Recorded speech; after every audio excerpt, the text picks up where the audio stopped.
So when you're training for a half marathon, your fueling and nutrition strategy can make or break your run. And today we're going to talk about what to eat, what to drink, and what to avoid so you can have strong running miles and not feel sluggish. So let's talk about nutrition, hydration, and mid-fuel running for the 50-plus runner. Hi, I'm Ralph, the Ageless runner. I'm all about helping you train smarter, run longer, and stay ageless. And thank you for being here for episode 3 of my video series on mastering the half marathon over 50.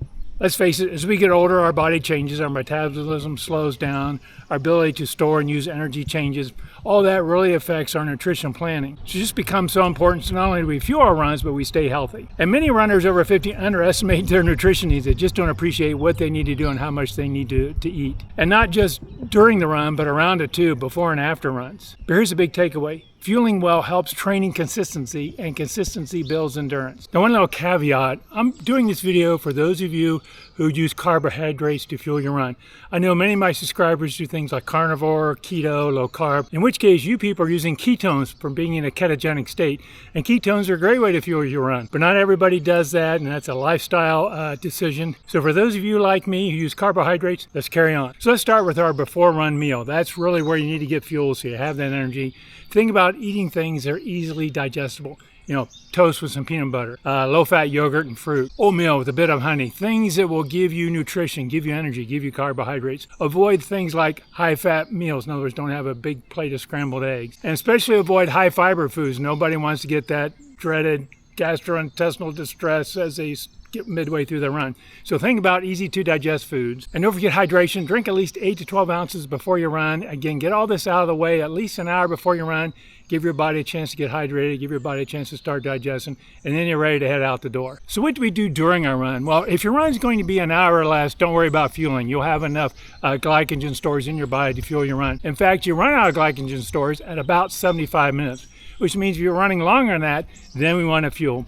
And you want to start fueling, what I do is about the 45-minute mark, because you don't want to wait until you run out of glycogen to start fueling, because then you hit the wall and it'll be all over. So start at about 45-minute mark. And you want to target roughly 30 to 60 grams of carbohydrates per hour. I usually shoot for the 40 to 50 range. Again, think about options to take with you that are convenient. I like to use energy gels. I've used chews and gummies. I use a drink in my bladder that has some energy in it. I use a combination of those things. I used to have a running friend, a coworker, lived in Costa Rica, and she would actually make a jelly sandwich on white bread and cut it into fours and eat those as she was doing a race or a marathon. So think about those, and carbohydrate and intense, not too much fat, not too much protein, things your body can easily digest and not upset your stomach. And again, take water with it, especially if you use energy gels. Energy gels are hypertonic, which means they're more concentrated in your body.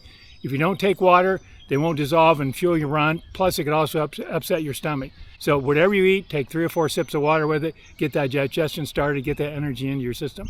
Now, how often to fuel is up to you. I usually fuel about every 20 to 30 minutes, again, aiming for that 30 to 60 grams of carbohydrates per hour. Now, equally as important as fueling is hydration. So it's really important days before you run to be drinking water regularly throughout the day, get your body well hydrated. But during a run, of course, is very important. And you don't need to drink constantly, but you do need to drink regularly. Now, as you get over 50, our sense of thirst begins to diminish. There's research out there that says when you run, just drink when you're thirsty. That's fine for most people. But once you get over the age of 50, you're going to start getting some diminishment in your sense of thirst. I recommend drinking on a schedule. In the summertime, I typically drink every 15 minutes. In the wintertime, I'll push that out to 20. But drink regularly. Now, another thing to consider is on your long runs. If you're running more than an hour, think about putting some electrolytes in your water bladder, your water bottle. Again, help with that loss of electrolytes. And again, you might want to weigh yourself before and after your run. If you lose more than 2% of your body weight, you might be not getting enough hydration. So what are some signs of dehydration? Well, dizziness, headaches, weak or sluggish legs are all signs that maybe you're not hydrating well enough. So again, you don't need to chug water constantly during your run, but you do need to get it regularly and make sure you get enough. Now, some of the products I use for my runs, gels, electrolytes and so forth, I've got a link down in the description if you want to try what I use. I make no claim to fame that those are the best out there, but they work for me, so give those some consideration. So we talked about before run, during run, but equally as important is after the run, because that's when your body starts repairing and healing itself. So it starts the recovery process. And you want both carbohydrates and protein. You need carbohydrates to replace some energy you've lost. You want that protein to start that muscle repair because you've damaged your muscles during your run. And research seems to indicate that a ratio of carbohydrates to protein of 3-to-1 to 4-to-1 works best for recovery. So you want to kind of shoot for that ratio. So for example, if you have something with 10 grams of protein, shoot for 30 to 40 grams of carbohydrates with it. So you might have an egg with some toast. You might have a fruit smoothie or something like that. Might have some chicken and rice. I mean, you can see what's in your cupboard, but again, shoot for that 3-to-1 to 4-to-1 carb to protein ratio. Get that within 30 to 60 minutes after you run, and that'll start the healing and repair process. Now, if you find you're not hungry right away, start with a small snack and maybe eat a little more later.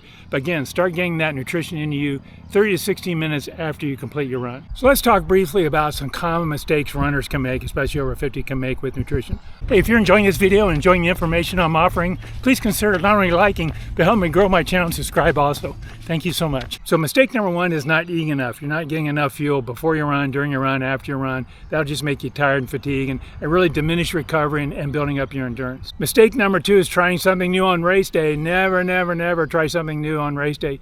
You should try out your running nutrition, your race day nutrition on your training runs. That's where you experiment and find out what works and doesn't work. That's where I found out that if I don't drink enough water with my energy gels, I'm getting an upset stomach. So don't wait to race day to try something new. Mistake number three is skipping protein. I've talked about this in many of my videos. You need lots of protein when you're a runner, especially if you're over 50. Do not skimp on the protein. And target for at least half a gram of protein for every pound of your body weight. I think that's 1.1 grams per kilogram of body weight. Make sure you get enough protein throughout the day and after your run especially. You know, fixing these mistakes can make a big difference between having a successful run and an unsuccessful run.